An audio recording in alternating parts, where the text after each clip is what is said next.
tonight's dinner, and I would again like to congratulate Herb Asbury, the 2010 recipient of the St. Thomas of Villanova Alumni Medal. Today we have a very dynamic and thought-provoking program, and we are here with the deans from our schools. We are honored to have all of these people here, and Father Ellis, excuse me. In recent years, we have witnessed a remarkable transformation at the university. From a time when many students commuted to campus and came to Villanova from only the tri-state area, Villanova is now attracting students from 50 states and 35 countries. We have more than 4,000 students living on campus. In addition to this demographic change, there has been an equally remarkable transformation in the caliber of students applying for Villanova admittance. More than 85% of the freshman applicants are ranked in the top 10% of their class, and more than 98% are ranked in the top 20% of their class. The middle 50% range of SAT scores for the typical accepted applicant is 1330 to 1440.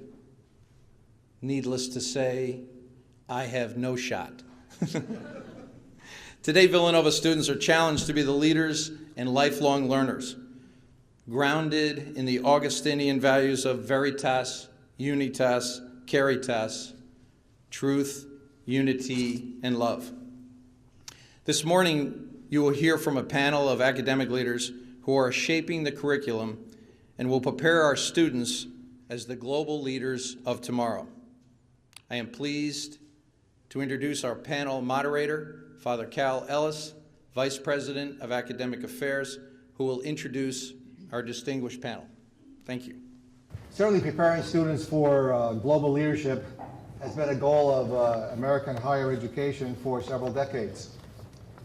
And about 25 years ago, the Association of American Colleges addressed this need in a report to the academic community, which was entitled Integrity in the College Curriculum. And this report stated, and I'd like to quote it, "The fragility of the world in which we live and the volatile diversity of the population of the United States adds urgency to the need for international and multicultural experience in the course of study. At this moment in history, colleges are not being asked to produce village squires, but citizens of a shrinking world and a changing America. Colleges must create a curriculum in which the insights and understandings, the lives and aspirations of the distant and foreign and the different and neglected are more widely comprehended by their graduates." Languages, of course, are an important but often neglected part of international programs. The rationale for this was outlined in an article in the Chronicle of Higher Education several years ago by S. Frederick Starr, who was then the president of Oberlin College. And Dr. Starr stated, "If you deal with non-English speakers in English, they will quickly learn how you think, but their mental world will remain closed to you. It is naive to assume that you can be effective in so unequal a match.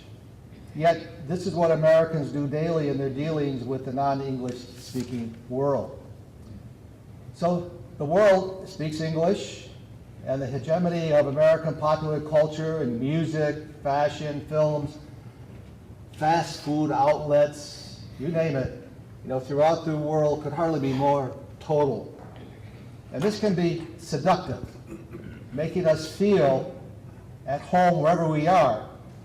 But it also makes the United States both loved and somewhat resented. Unfortunately, despite our emphasis upon international education, internationalism in the sense of common global interests is on the wane. And that is why we need to approach the study of other peoples and cultures with respect and a certain humility. So this morning, we have the deans of the 4 colleges here at Villanova who will tell you what their colleges are doing to prepare students for global leadership. Dean Louise Fitzpatrick of the Nursing College will talk about service trips that nursing students are engaged in and about the college's initiative in bringing international students, particularly from Oman, to Villanova. And Dean Gary Gabriel from the Engineering College will talk about what makes a globally competent engineer and how engineering students come to understand that people define problems differently. And Senior Associate Dean of the Business School, Dr. Kevin Clark, will speak about how VSB School of Business is exposing students to different contexts in emerging countries through study abroad programs, and what are the latest trends and practices in global education.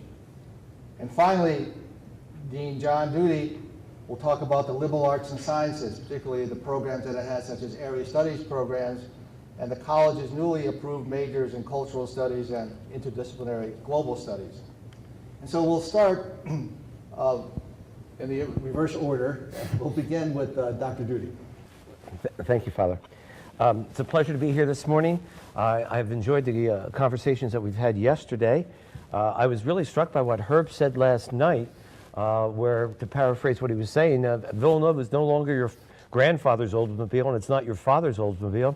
The numbers that Bob Burns just gave about how this incoming freshman class, the 50th% mean mark is 1340 to 1440, and there's a lot of us in this room that couldn't get into Villanova with those numbers. And there's a certain sense in which Villanova has become an honors university. Those SAT scores would have made you an honors major at Villanova 25 years ago.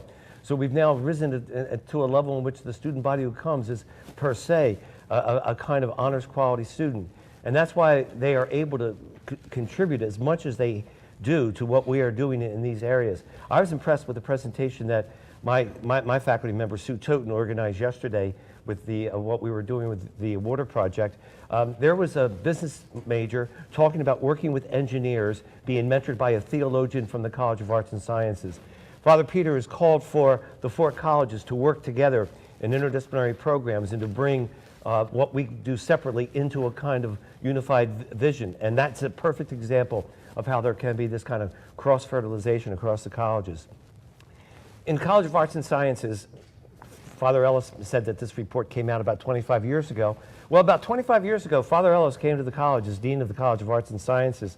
And when Cale arrived at Villanova, I would say that almost all of the courses that were being taught in our college concentrated either on North American or Western Europe culture. And what Father Ellis did as Dean was to create the first study abroad program and bring in the first person who was committed to getting students to study overseas.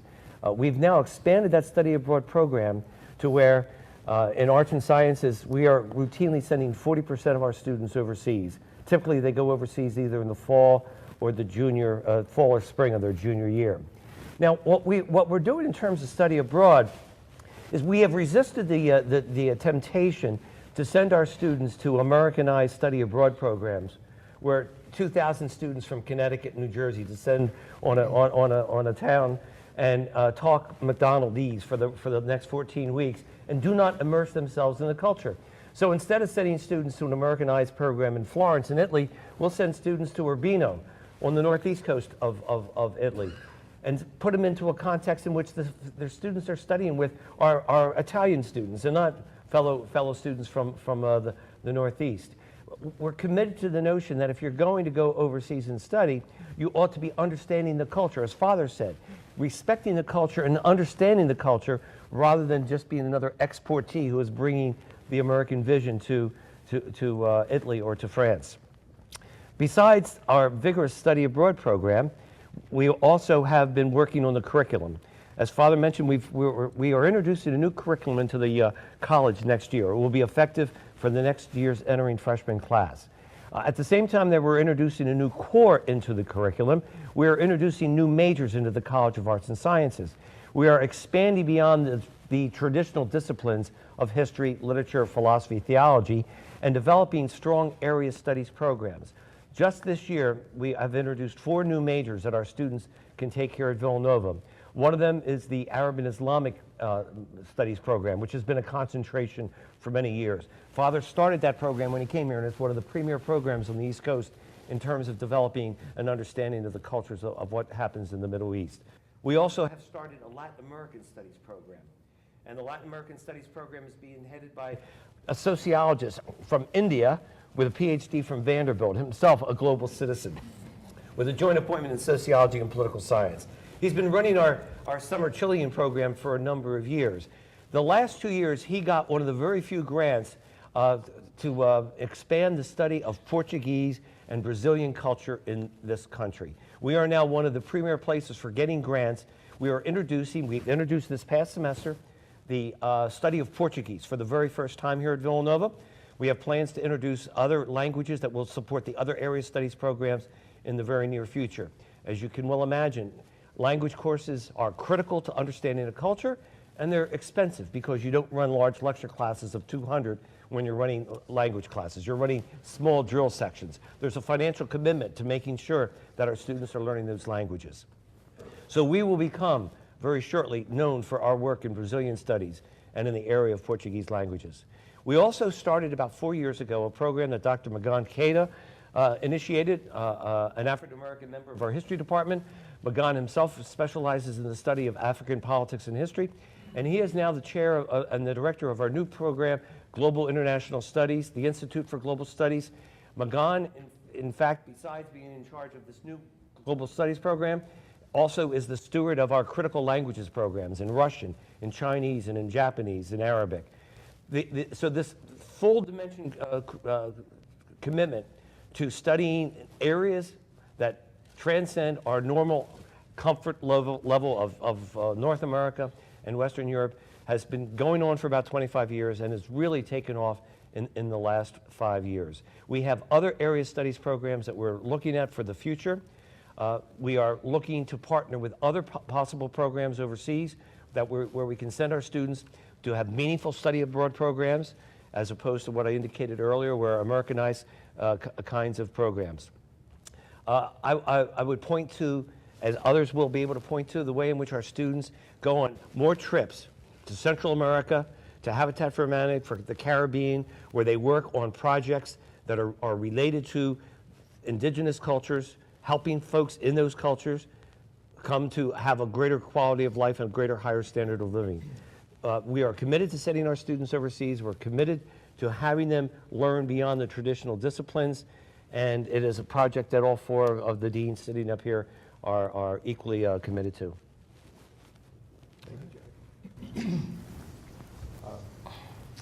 We're just going to progress. So I'm Kevin Clark. I'm Senior Associate Dean in the Villanova School of Business. And I'd say ditto to many of the things that Jack has just mentioned. We had agreed we're going to stay to 5-6 minutes apiece so we have lots of time for conversation. And so I'll just highlight a few of the approach and some of the programs that we have and some of our aspirations within the business school with regards to globalization and global leadership in particular. As Bob said, we're receiving wonderful young people, very highly skilled, very capable, and yet they come to us along a continuum in terms of their awareness, their experience, their skill set, if you will, or openness to global culture. We are a national university, but we still draw from predominantly the Mid-Atlantic and Northeast region of the United States. Our students are very well prepared. Some are very well traveled, but not necessarily to places that would stretch them in ways that would be important to us. As Jack mentioned, we I think thus far have made great strides in terms of getting our students into different contexts and situations, primarily through service trips. Even, for example, down in Chester, Pennsylvania, to work with budding entrepreneurs that really need to know how to do a business plan or to market their products or services. And so globalization is a big part of this, but in the broader sense, what we're trying to do is broaden the horizons and the schemata, if you will, of our students, so that when they come out of Villanova, they really are broad citizens of the world and are able to look at the complex issues we face in a more sophisticated manner than I know I was able to do at that age. So what are our goals? I think, number one, an awareness of global culture, and that may seem very simple, it may seem very obvious. However, our students come to us without necessarily as much awareness as they need. Once we open up these ideas that there's a world out there they need to understand in order to be effective, we need to make sure that our students are open to experience. Because again, as I mentioned, what we would like to do is push them, to stretch them, to broaden their horizons. The next step, of course, is to deliver experiences that actually deliver on that promise or move towards that goal. And study abroad is one of the ways that we do that, service trips as well. A couple of years back, just before the economic crisis, we had agreed in VSB that our goal, now it's a stretch goal, but our goal was to send 100% of our students on some sort of study abroad for credit experience, again, consistent with the themes I've mentioned. And we were, I think, very successful. We had eclipsed the 50% mark. We've now had to retrench a little bit. We're in the mid-40s, thereabout, depending on which numbers you look at. But our goal remains the same. We want to get more and more of our students, a high proportion, out of their comfort zones and send them to places that really will open up their minds and broaden their perspectives. Along the line, so awareness, openness, exposure, I think the next step is immersion and real cultural understanding. And General Zenny talked a lot about this yesterday. My ears perked up when I heard his story. I had not heard this particular story from General Zenny before. And I think that's a critical distinction, and Jack mentioned this. Sending our students overseas, even to Western Europe, is valuable for sure, but not necessarily if they're not put into a context where they actually immerse in the culture and understand it in a nuanced way, the differences between how lives are lived and what the problems are in those parts of the world, even Western Europe, and compare it to their own experience. Let me talk just a couple of minutes about some of the programs we have and some of the initiatives that we've begun in VSB. I've mentioned study abroad. It's vibrant. Our perennial problem really is to expand the number of programs and the types of programs that we have to offer compelling experiences in emerging markets. Enough about that, but you can understand that the implications of that sort of strategy require resources, openness, faculty that are also open and willing and knowledgeable about these regions, a whole host of challenges for us. We have developed, in conjunction with the Center for Global Leadership and also in conjunction with the interests of some of our more well-traveled faculty, new curricula. And so, for example, in the business school, we have an international business co-major. The difference between a co-major and a regular major is one fewer class, and it can't be your only major. It's very technical. But in fact, an IB co-major is quite complex for students. There is a requirement to study abroad for credit. There is also a requirement that the students have intermediate or higher language ability in a language second to their primary language. So it's a very complex sort of thing to do. But then the challenge, of course, is to put on a broad set of engaging courses.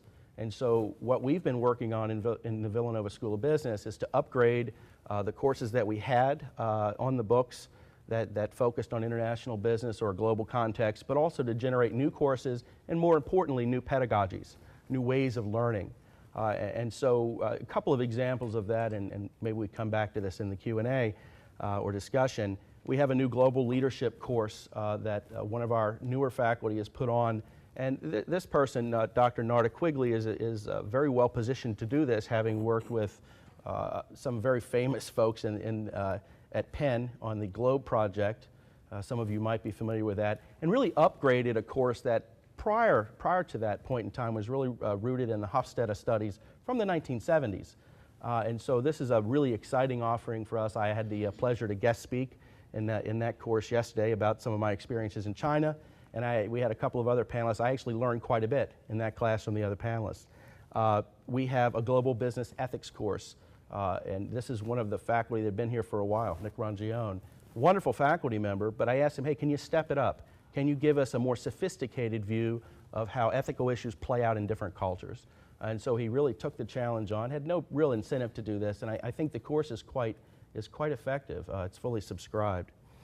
In terms of pedagogies, we have engaged or embarked on a route that involves live cases. Now, a live case, for those of you that don't know, is usually a near live case, meaning we partner with an external organization, usually in the business school, this is a company, that is having some sort of issue, some sort of strategy problem, some sort of project management problem somewhere around the world, and they provide us both data, their time, their executives, the principals in charge of a given project will come in and speak with our students, and our students work that problem as if they were in the company at the time trying to solve this particular issue. And then at the end of the semester, they will present to this group of execs and managers for the company. Now, this is a very challenging thing to do from a faculty perspective, from a student perspective, and certainly the support we get from our external partners is critical. And I have to say, one example recently has been a project in terms of plant location strategy for Rolls-Royce, a global company looking at different regions where they might engage in a new manufacturing facility, and the students have to really dig in at a fairly sophisticated, deep level to solve this problem. Most of these students are juniors, and so they're looking at jobs. They may have done a study abroad program, they may not. So that's an example, and we have other examples of that in our MBA program as well, a global consulting practicum, which is essentially the same sort of model, but with a trip to do a site visit at the company in country. And this year it will be Brazil and then Beijing, Seoul. And then we hope to roll that out to other interesting locations. The IB co-major is right now about 140 students. At its peak, it was about maybe 170. That would make it the fourth largest major in the School of Business and ahead of 2 or 3 of the majors. So it's a very popular add-on for finance, marketing, accounting majors, and it's really kind of the place where we touch students most directly with regards to global issues.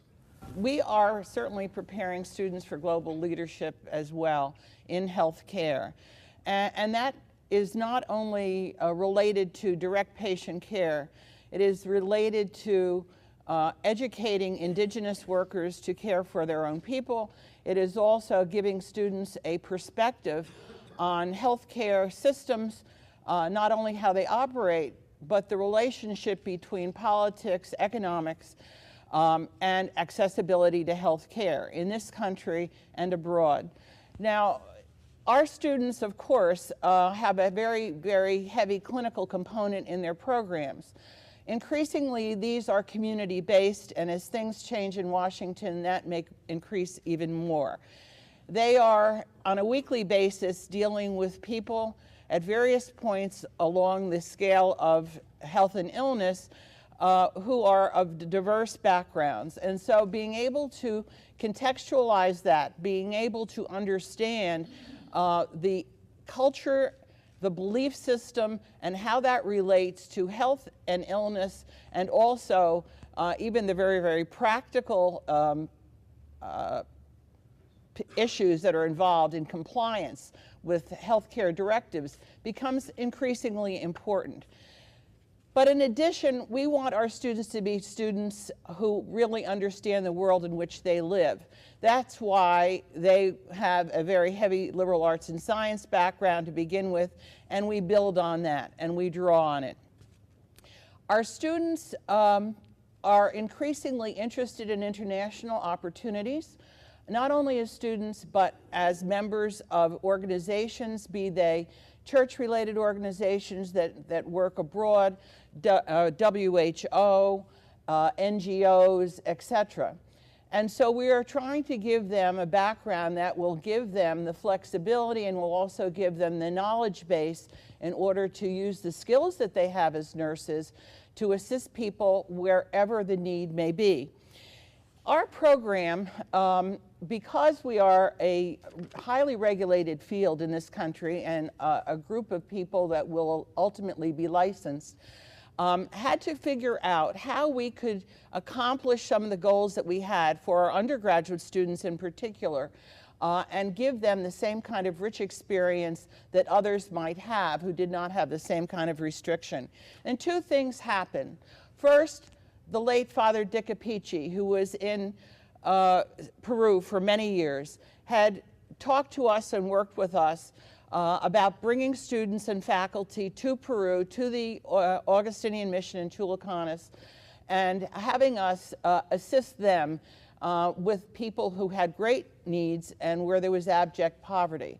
And so that was our first foray into that kind of an arena. and that has continued.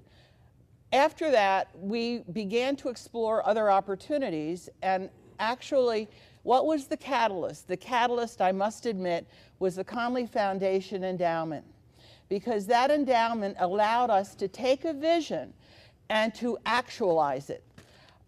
Therefore, we were able to build programs into our existing required courses that would allow students to go to remote sites and work with diverse populations and use their nursing skills while they were learning under the supervision and with the accompaniment of our faculty. So while there's always a service dimension in a nursing program, whether it's here in Philadelphia in a hospital, a clinic, a community, or whether it's abroad, the main objective here is the education of the student, not only in nursing, but in the culture. And what Debbie Wimmer, one of our faculty, said yesterday was, in our faculty, it's not just cultural competence we're talking about, we are talking about cultural humility, meaning understanding what the priorities of the people served are, not our definition of what it is that they need. And that is a very important thing for students to learn about patient and patient care, regardless of where they go. From Chulucanis, we were able to expand our program to many other places, and I'll list a few. In addition to direct patient care under the supervision of our faculty, these students, depending upon the clinical course in which they are, may also be involved in training indigenous workers. We return to the same sites every year, so there's a continuity, and it isn't a matter of us going in and then withdrawing and then what happens. We are there, and now technology has allowed our faculty to continue to be in contact with people at those sites so that we know what is happening during the times when we're not there. Our students, we call these enhancements. Obviously, all the clinical experience cannot be abroad because of licensure issues. But for example, in pediatrics, many of our students go to the Dominican Republic. In our community health courses, they're in Peru. They're in Nicaragua with Gary's students, both the electrical and the civil engineers, and I'm sure he'll talk about those projects. We're with the Shoshone Indian population in Elko, Nevada. We're in a maternal infant situation on the Tex-Mex border in Texas, a birthing center.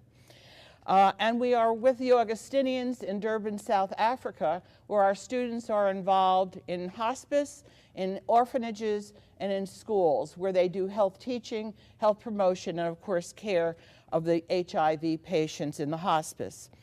We also are working with populations right here, of course, in Philadelphia. In Camden, Latino mothers in Camden, through one of our faculty who actually has a research grant and is working with them, Kim Trout. And also with the Augustinians who have Unity Clinic, which is a free clinic in downtown Philadelphia and is primarily served by our nurse practitioner faculty and our students. And it is really directed to the care of the uninsured, mostly Indonesian population at this point. In addition, we have a couple of electives that allow students to go to Ireland and Japan, where they're really not providing the direct care, but they're learning about how those health systems work, how they're financed. So they're getting a broader view of healthcare policy outside the United States as well. I mentioned the kinds of things they do when they are there, but I also want to mention that our faculty are consultants in many countries, and so they also are providing expertise outside the student experience in other places. We have students who come to Villanova for education, and right now we have students from the Sultanate of Oman, the People's Republic of China, Taiwan, Botswana, Kenya, Japan, Lebanon. We have had, not at the moment, we have students from Saudi Arabia, the Palestinian West Bank, Nigeria, Korea, and Congo. And that is something that I think is very important. One of the things that I don't think we do as well in the College of Nursing or at Villanova, to be perfectly frank, is to mine the richness that those students bring to the campus as well as we can, so that there's more cross-fertilization with the American students that are studying here, and it's something we're working on. One thing also that I would like to mention is that we are looking at an association with the Peace Corps. We recognize that many Peace Corps, just like Augustinian volunteers, frequently decide on a career in nursing after they've had that kind of experience. And through our accelerated program for college graduates, we do have some of those students that are with us now. Our faculty are really the key to all of this, to making it work. They're a seasoned faculty. Many of them are very well traveled, so they teach, they model, they mentor our students very well. And some of our alumni who have been students in the program have come back and accompanied them so that they also extend their experience through our program. The one thing I do want to mention before ending is to say that the international students that come to Villanova frequently have been asked to go to the hospitals in the area to talk about to the staff about how you care for a Muslim patient, to share their culture, their religion with American staff who are caring for patients that are more like the international student, and also to the schools. The school systems have invited in, particularly our Omani students, to, again, talk about culture, religion at the Agnes Irwin School, here at the Radnor School System. So we find all kinds of things happening that were not necessarily deliberate, but are very, very worthwhile and continue to extend our reach in an international way. We have just launched in the College of Nursing a center for the study of global and public health. And we have great aspirations for that center. In addition to having projects, lectures, and courses, and hopefully a minor at some point that any Villanova student might take in international and global health, we have an advisory committee that's just been put together that's representative of each of the colleges, including the law school, on this campus. And we also are, as I say, making an alliance with the Peace Corps, which we hope will be a successful one.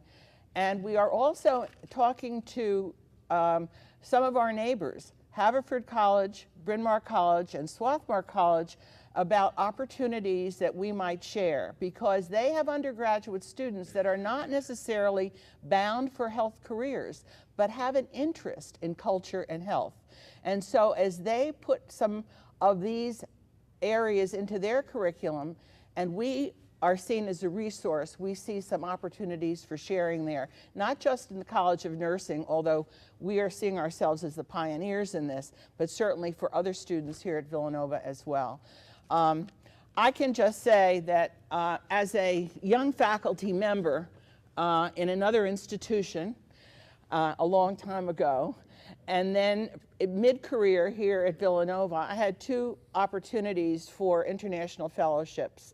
One from WHO, World Health Organization, and also one from the Committee on U.S.-Arab Relations. And myself studied in environments where there were always a lot of international students in other places. And the fact that we can bring this kind of richness to Villanova now and move our students along to be citizens of the world and use their nursing skills in very effective ways is very satisfying to our faculty, and I think it is cutting edge as far as our field is concerned. Thank you, Father. Thank you. You're welcome, Dean. Thank you. Gary, Structural Engineering. Thank you, Cal. Good morning, everyone. Let me try to get through my remarks as quickly as we can, because I think we'd really like to hear your questions. I think General Zinni yesterday did a fabulous job of outlining the parameters, if you will, the qualities of what we see in global leadership. And just to recall a few of those things, the ability to think strategically, to understand diversity, to see gray instead of black and white, to have a sense of values, and to understand that culture matters, were some of the things that he talked about that he thought made a global leader. And in engineering education, one of the things that we have wrestled with and are coming to grips with is how do we create globally competent engineers. And I can tell you that I think the big challenge for us is that we're not going to do that in the 4 years that we have them in between the ages of 18 and 22.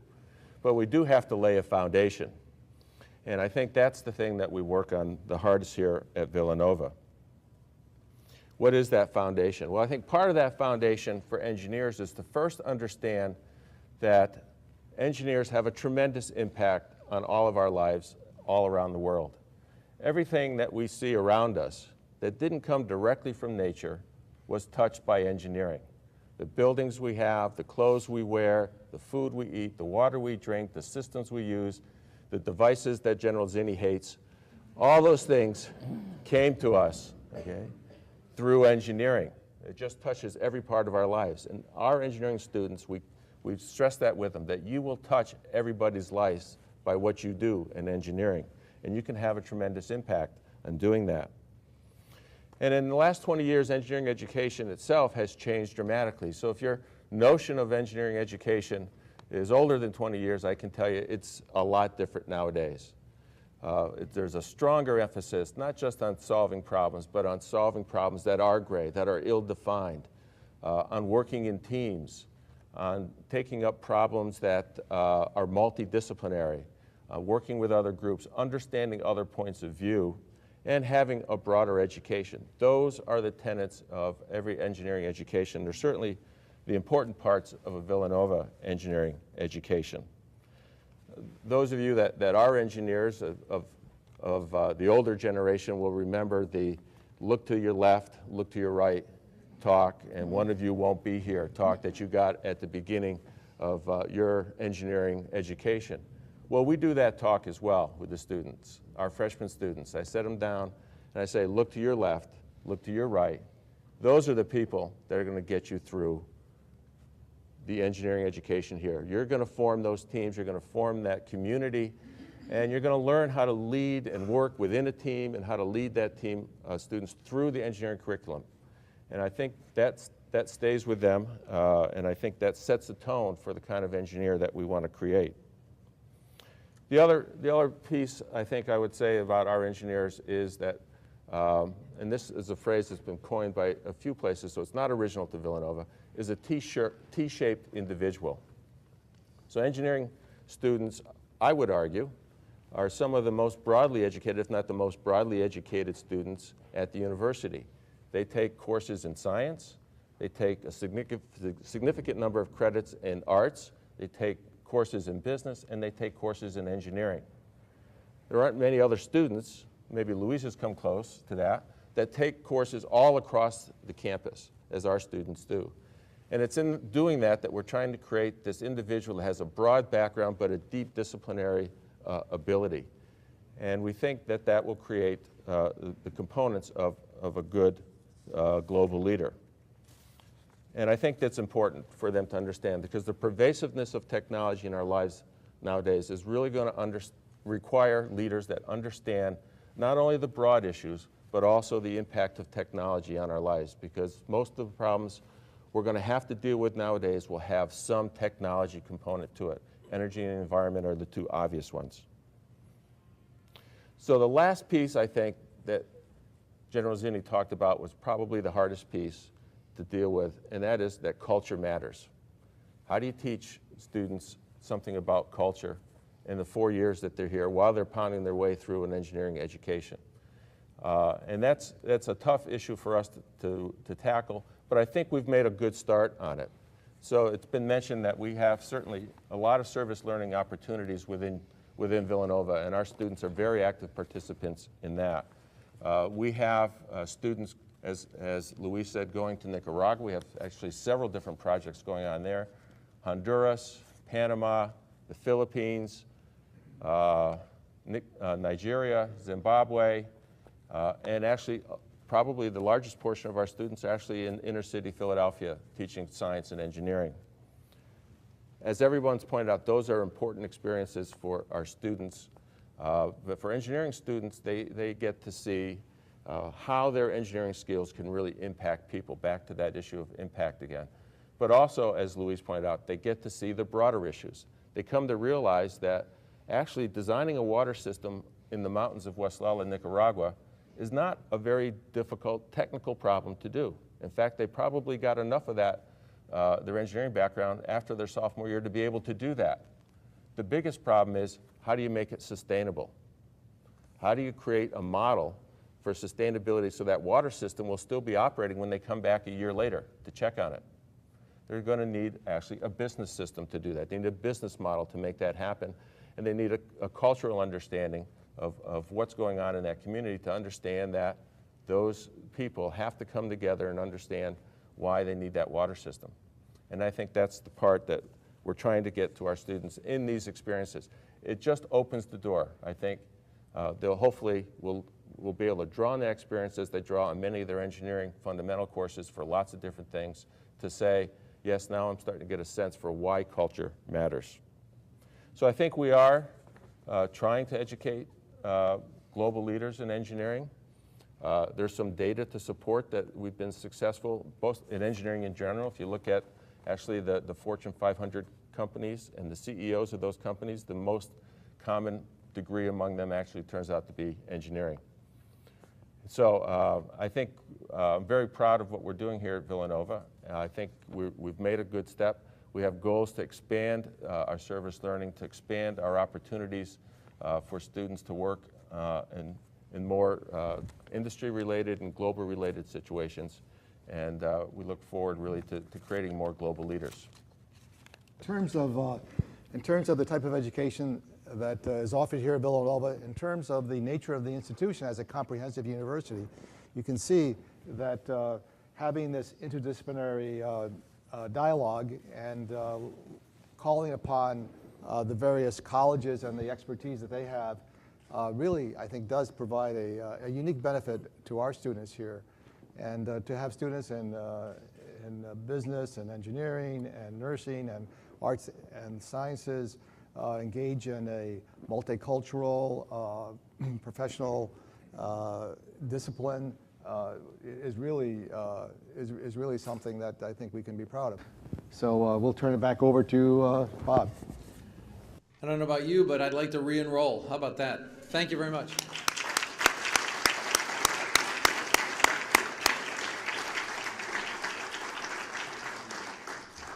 So thanks to Father Ellis, Dean Gabriel, Dean Duty, Dean Fitzpatrick. Have a safe flight, by the way, tonight, Dean Fitzpatrick. On your way to Oman tonight? Oh, thank you. Yes, you're right. And to Kevin Scott, the